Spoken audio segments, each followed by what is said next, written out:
Hey folks, this video is for my digital nomads, my entrepreneurs, my freelance folks, my entrepreneurs, anyone who is attempting to grow their business using social media. Let's have a quick conversation.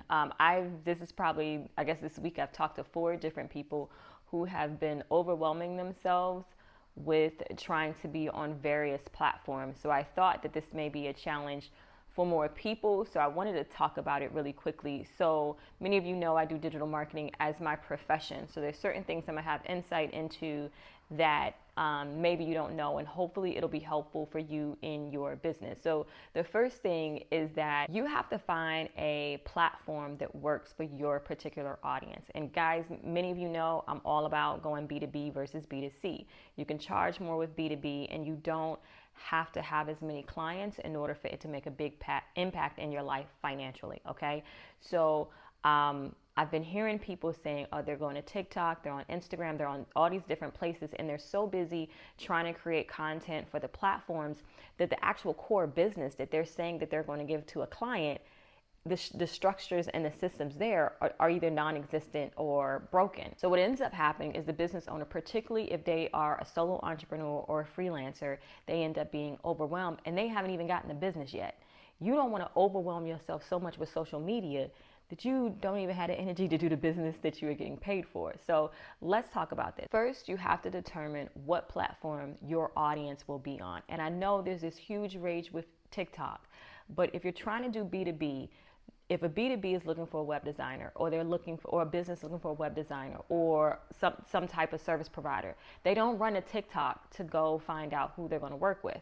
So the industry in which you're in, you got to make sure that you are putting your efforts in that industry. So full disclosure, the relatively modest following that I have on Instagram, most of that came from YouTube. Okay, so I focus clients and people, and this is what I'm recommending for you, to focus on search engine based social media. For me, I'm a fan of YouTube.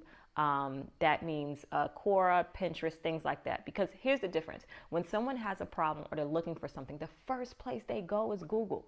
The second place is typically YouTube. And this is not something I'm making up. This is actual facts. Google is the largest search engine. YouTube is the second largest search engine.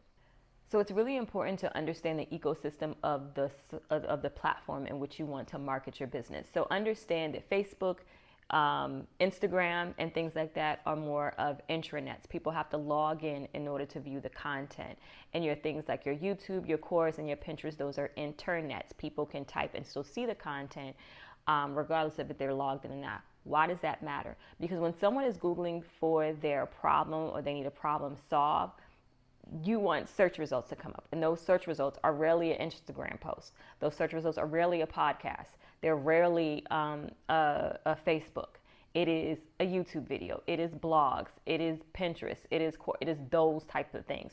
So if you're trying to get an audience fast, I would recommend that, particularly if you want B2B. I don't want you to get caught up on vanity metrics, okay? So if you have millions of views or thousands of views, but it's not turning into sales, there's going to be a problem there, and there's probably a disconnect based on your marketing message and which platform you decide to market on. So I would suggest to consider marketing on one platform. I'm going to be biased. I'm going to say YouTube. Y'all know that, right? Pick one platform, and then all I do in my content, I'll put my Instagram tag handle if anyone from YouTube wants to go there. But ultimately, my platform is YouTube because it is search based, and you can get an audience faster there than any other platform. So as much as I know that people should be on YouTube, I want you to figure out what platform works for you. It might be LinkedIn, whatever platform works for you and your business, and just stay there and produce content for that. And you can put information on your other social media on that form of content, and just don't stress over trying to be all these different places, because it's going to burn you out and you haven't even gotten to your core business yet and dealing with your actual clients. So hope that is helpful for someone. If it is helpful, please share it so that people will not get stressed out doing this. All right, guys, till next time.